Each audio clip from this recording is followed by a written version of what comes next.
cuarto grado de secundaria del año 2020-2021. Bienvenidos al cuarto grado de secundaria del año 2020-2021 del Ministerio de Educación de la República Dominicana. Aprendemos en casa, preservando la salud. Hoy aprenderemos sobre matemáticas, ciencias sociales y francés con los maestros Alexander, Jansel y Echanson. ¿Alguna vez has visto en libros de economía o en algún programa que trate el tema unas barras de colores con diferentes alturas una al lado de la otra, que vienen acompañada con una flecha que en un momento sube, en otros momentos baja? Sé que has visto imágenes similares y te preguntarás, ¿qué es esta flecha? ¿Por qué sube? ¿Por qué baja? Quédate con nosotros y hoy te explicaré de qué se trata.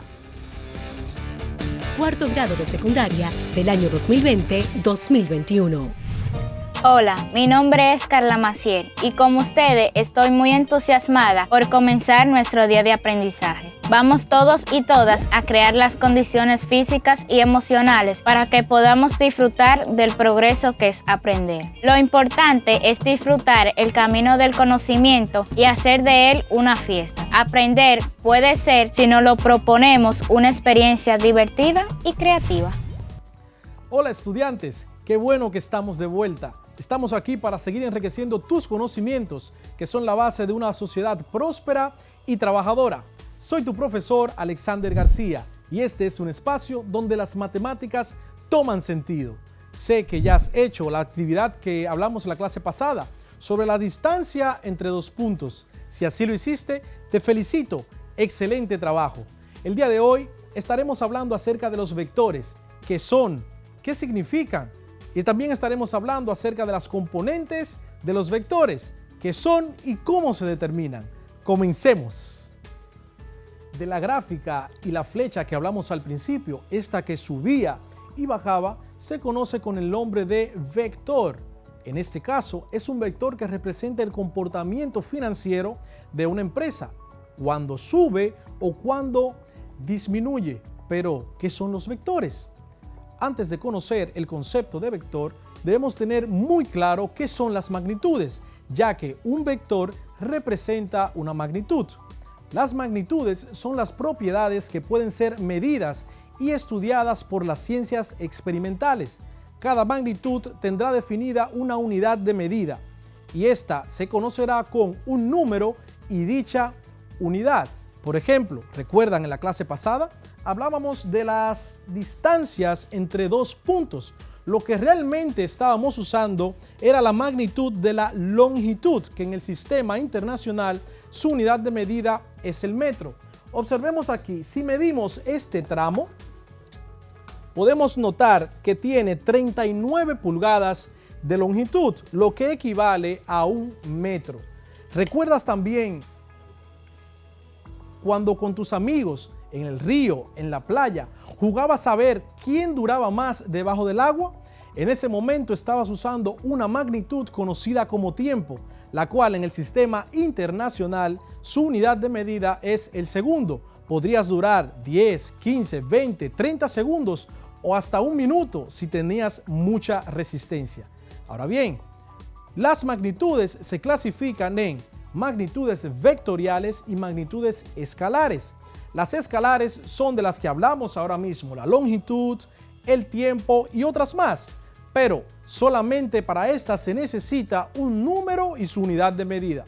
Por otra parte, tenemos las magnitudes vectoriales, dentro de las cuales podemos observar la velocidad, la fuerza, la aceleración. Pero tienen algo muy curioso. No solamente se necesita el número y su unidad de medida, sino que también se necesita saber la dirección y el sentido en que se mueve esta magnitud. Por ejemplo, imagina que tienes un carro y vas a 80 kilómetros por hora. No basta simplemente con saber que vas a 80 kilómetros por hora, sino también saber en qué dirección vas y en qué sentido te desplazas. Vamos a ver el siguiente ejemplo. Imaginemos este cilindro.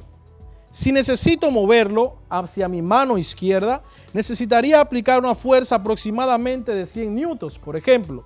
Pero necesito saber no únicamente cuánta fuerza y cuál es la unidad de medida que necesito, sino en qué dirección y en qué sentido voy a aplicar esta fuerza.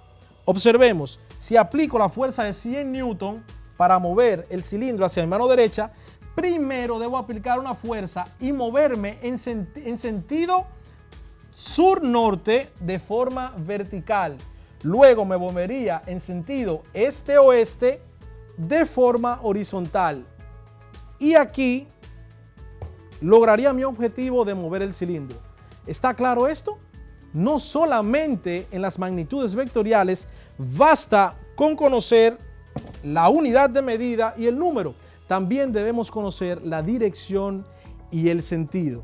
Entonces, cuando hablamos de magnitudes vectoriales, no solamente basta con conocer el número y la unidad. En este momento entran en juego los llamados vectores. Por cierto, ya que mencionamos la palabra Newton en el ejemplo pasado, te cuento que la unidad de medida de la fuerza en el sistema internacional es el Newton y se simboliza con una letra N mayúscula en honor a Isaac Newton por su aporte a la física. Un Newton es la cantidad de fuerza que se necesita para dar una aceleración de 1 metro sobre segundo cuadrado a un objeto de 1 kilogramo de masa. Volviendo al tema, de manera general, los vectores son herramientas matemáticas que se utilizan más en geometría y en física para hacer cálculos y operaciones. De manera más concreta, un vector en un plano es aquel segmento de recta o flecha que está dotado de un sentido. Son muy útiles en áreas como la construcción, la estadística para graficar vectores de enfermedades, también en las finanzas y muchas otras áreas. En estos momentos vamos a ver cuáles son las características de estos vectores que se representan con una letra y una flecha encima. Características están el módulo, la dirección y el sentido. Para ser más explícito, veamos el siguiente ejemplo. Si tengo esta mancuerna que tiene un peso de 5 libras, el módulo sería la cantidad de fuerza que necesito para moverla hacia arriba. Supongamos que necesitamos una cantidad de fuerza de 4 newtons aproximadamente para moverla desde la altura de mi hombro hasta por encima de mi cabeza. El módulo estaría determinado en el plano por la longitud que representa la flecha. Ahora bien, la dirección estará determinado según la orientación que tenga la flecha en el plano. Puede ser vertical o puede ser horizontal. El sentido estará dotado dependiendo el origen y el extremo del vector. Puede ser de norte a sur, de sur a norte, de este a oeste y así sucesivamente. Entonces, si necesito esta mancuerna de 5 libras, elevarla por encima de mi cabeza, significa que necesito 4 newton, lo que representa el módulo. ¿En qué dirección? En dirección vertical, en sentido sur-norte, es decir, de abajo hacia arriba. Estas son las características que representan un vector. Hasta ahora hemos aprendido el concepto de vector y sus características, módulo, dirección y sentido, pero los vectores también pueden ser expresados en el plano cartesiano. Para esto simplemente debemos conocer las coordenadas del punto de origen y las coordenadas del punto de extremo. Vamos a la pizarra para que veamos cómo se grafica un vector en el plano cartesiano. Veamos. Tenemos aquí el plano cartesiano y nos piden que grafiquemos el vector cuyo punto de origen está en las coordenadas 1,1 y cuyo extremo está en las coordenadas 3,4. Primero ubiquemos el punto de origen. Vamos al eje X, ubicamos el 1 que pertenece a la X y vamos subiendo de manera vertical hasta cortar con el 1 que pertenece al eje Y. Estaría por aquí. Luego ubicamos el punto de extremo en la coordenada 3,4. El 3 pertenece al eje X, lo ubicamos por acá. Tenemos el 3 y vamos subiendo de manera vertical hasta chocar, hasta colocarnos en la posición donde intersecta el punto 4 que pertenece al eje Y. Y aquí ubicamos nuestro punto. Para finalizar la gráfica de este vector en el plano cartesiano, solamente debemos trazar una flecha que va desde el punto de origen 1,1 hasta el punto extremo 3,4.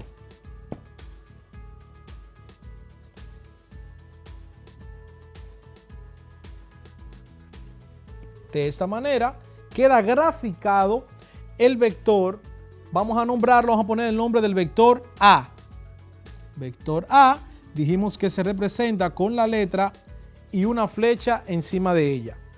Los vectores tienen componentes. A continuación vamos a ver qué son las componentes de un vector.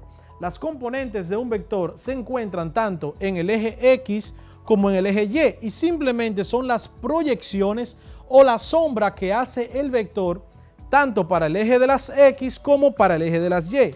Es decir, en el eje X tendríamos la siguiente proyección. Desde donde parte el punto de origen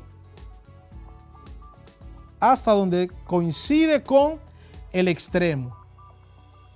Luego tendríamos la proyección que parte desde el punto de origen en el eje de las Y hasta donde coincide en el extremo. Si observamos, estas serían las componentes llamadas A sub X, sería A sub X para la componente en X y, vamos a ponerlo por acá, A sub Y para la componente del eje de las Y. Si desplazáramos la componente en el eje de las Y hacia la derecha, pudiéramos notar que se forma aquí un triángulo rectángulo.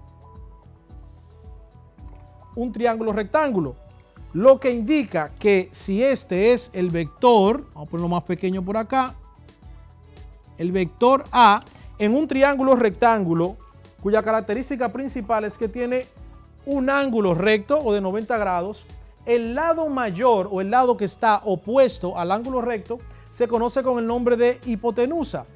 En este caso, eso representaría el módulo del vector. Partiendo entonces del teorema de Pitágoras, pudiéramos deducir la siguiente fórmula, que el módulo del vector A estaría dado. El módulo del vector se representa con el nombre del vector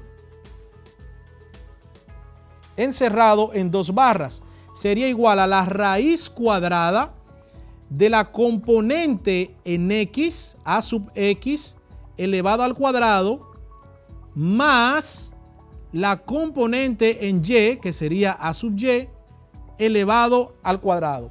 De esta manera determinaríamos el módulo del vector, puesto que si desplazamos, como ya vimos, la componente en el eje Y hacia el lado derecho, eso formaría un triángulo rectángulo. A continuación vamos a ver cómo determinar las componentes de un vector conocidas sus coordenadas, su módulo y el sentido. A continuación veremos dos ejemplos de cómo calcular las componentes de un vector. El primer ejemplo nos piden que calculemos la componente X y Y de un vector cuyo módulo es igual a 4 centímetros y el ángulo que forma con el eje de las X es igual a 50 grados. Para el ejemplo número 2 tendremos un vector cuyo módulo es igual a 6 centímetros y el ángulo que forma con el eje de las X es igual a 30 grados. Antes de poder hacer estos ejercicios es preciso que recordemos las funciones trigonométricas que se dan en un triángulo rectángulo, como el que tenemos aquí en la pizarra. Recuerda que un triángulo rectángulo es un polígono de 3 lados que cuenta con un ángulo recto, es decir, un ángulo de 90 grados. Dependiendo el ángulo que tomemos de referencia, tendremos el cateto opuesto y el cateto adyacente. Si tomamos como referencia este ángulo, que es de aproximadamente unos 40 grados, el cateto adyacente será aquel que se encuentra más cercano al ángulo, sería este de aquí debajo. Y el cateto opuesto será aquel que se encuentra, como su nombre lo indica, opuesto o enfrente del ángulo que sería este lado de aquí. Luego tenemos el lado más largo del triángulo, conocido como hipotenusa. De este triángulo se derivan las siguientes funciones trigonométricas, donde obtenemos que el seno del ángulo en cuestión, este que está aquí, va a ser igual a la división del cateto opuesto entre la hipotenusa.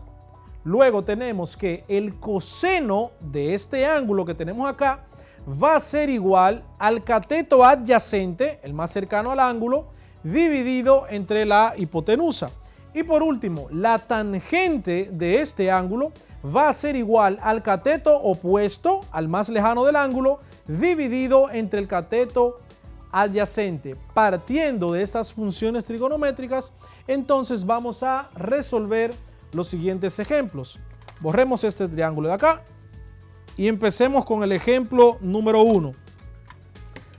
Un vector cuyo módulo es igual a 4 centímetros y el ángulo que forma con el eje de las X es igual a 50 grados. Primero, calcularemos, llamaremos al ejemplo 1 el vector A.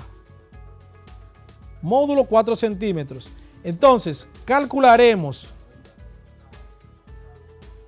la componente en X de este vector, que va a ser igual si graficáramos el vector,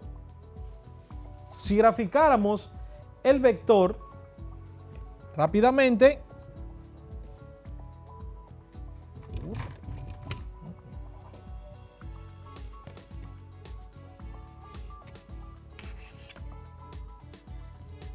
tendríamos un vector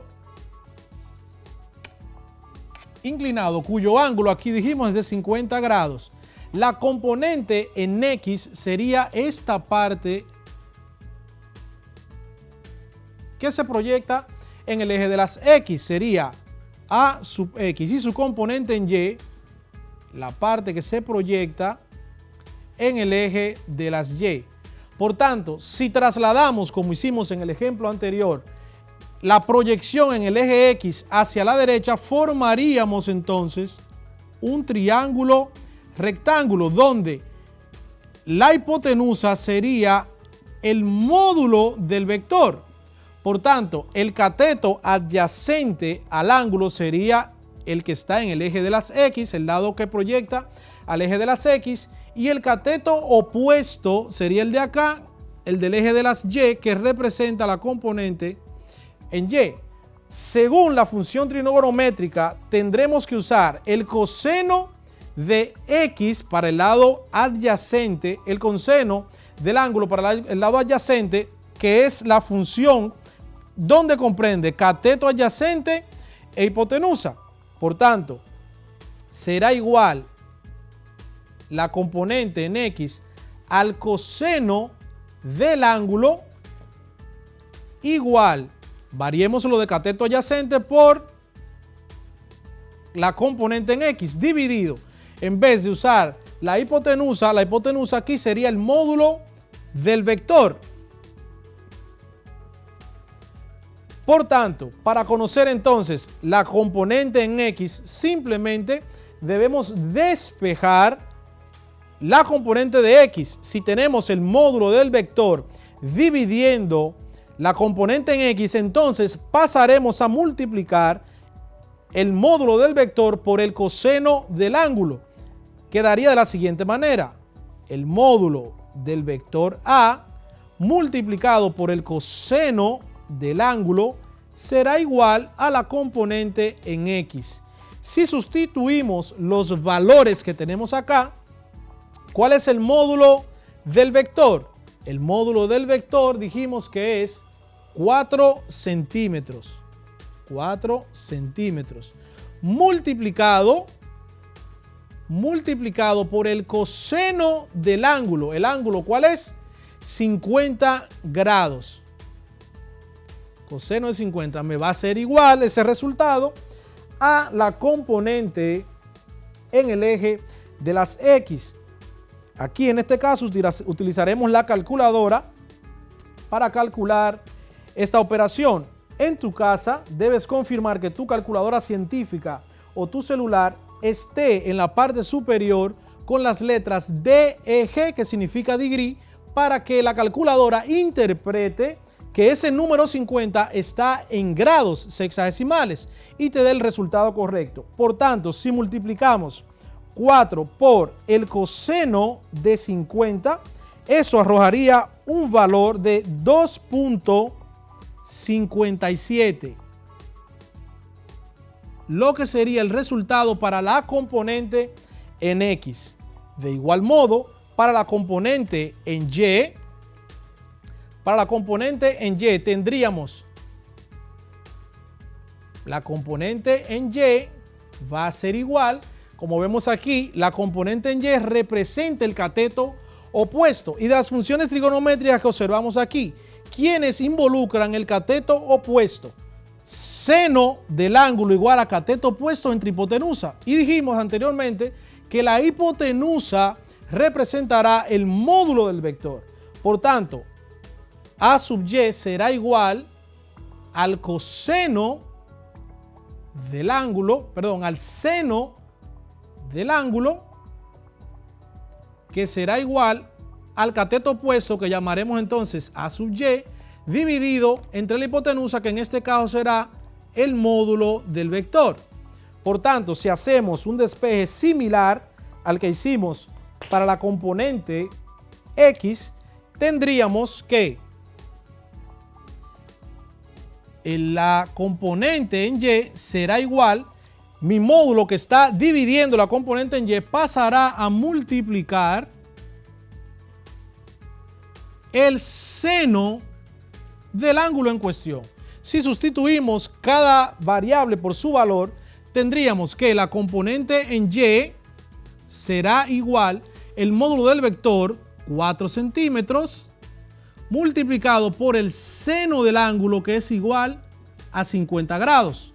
Vamos a nuestra calculadora, que debe estar en grados sexagesimales o degree, y nos dice que 4 por el seno de 50 grados es igual a 3 centímetros. A sub Y, la componente en el eje Y, será igual a 3 centímetros. Muy fácil, ¿verdad? Veamos entonces un segundo ejemplo. Podemos borrar acá. El segundo ejemplo nos dice que calculemos la componente en X y la componente en Y de un vector cuyo módulo es igual a 6 centímetros, pero ahora el ángulo varía y su ángulo es igual a 30 grados. Entonces, si tomamos las fórmulas despejadas para la componente en X, será igual al módulo del vector, llamaremos el vector V en este caso, multiplicado por el coseno del ángulo. Y para la componente en Y será igual al módulo del vector multiplicado por el seno del ángulo. Si sustituimos los valores, tendremos que la componente en X será igual el módulo del vector 6 centímetros multiplicado por el coseno de 30 grados, que es el ángulo que forma con el eje X. El resultado será el siguiente: 6 centímetros, que es el módulo del vector, multiplicado por el coseno de 30 grados, me dará un total de 5.2 centímetros para la componente en el eje X. Para el eje de las Y, la componente sería igual a sub Y igual el módulo del vector 6 centímetros multiplicado por el seno de 30 grados, lo cual será igual 6 por el seno de 30 grados será igual a 3 centímetros. A sub Y será igual a 3 centímetros. De esta manera podemos calcular de manera fácil, conociendo el ángulo que forma el vector en el eje de las Y y conociendo el módulo, o en su defecto, si conocemos las coordenadas del origen y las coordenadas del extremo del vector, de ahí calculamos su módulo y procedemos como vimos de esta manera. Estas fórmulas ténganlas muy en cuenta porque las vamos a usar siempre que vayamos a calcular las componentes tanto en el eje de las X o en el eje de las Y. Recordando, para el eje de las X, la componente en el eje de las X será igual al módulo del vector multiplicado por el coseno del ángulo que forma dicho vector con el eje de las X. Para la componente en el eje Y será igual al módulo del vector multiplicado por el seno del ángulo que forma el vector con el eje de las X. Hasta aquí hemos aprendido muchísimo. Hemos aprendido el concepto de vector, para qué se utiliza. También hemos aprendido cómo graficarlo en el plano cartesiano. Y por último, aprendimos cómo determinar las componentes de un vector, tanto para el eje X como para el eje Y. Espero que esta clase haya sido de mucho valor para ti. Y te recuerdo, como dijimos al principio, los vectores son utilizados en diferentes ramas, como la medicina, la estadística, también las construcciones. Y de hecho, te recuerdo, hoy día la incidencia que ha tenido el COVID-19 en nuestro país, si observamos la siguiente gráfica, podemos ver cómo ha ido en aumento cada día, o sea, cómo el vector ha ido en crecimiento desde que empezó la pandemia. ¿Crees que con esta clase ahora tienes suficiente información o una información valiosa para poder interpretar los gráficos que muestra el Ministerio de Salud Pública en cuanto al crecimiento de la pandemia, tanto en el país como a nivel mundial? Espero que sí. Si es así, ahora ve y busca esa información y digiérela con más facilidad. Así que nos vemos en una próxima. Cuarto grado de secundaria del año 2020-2021.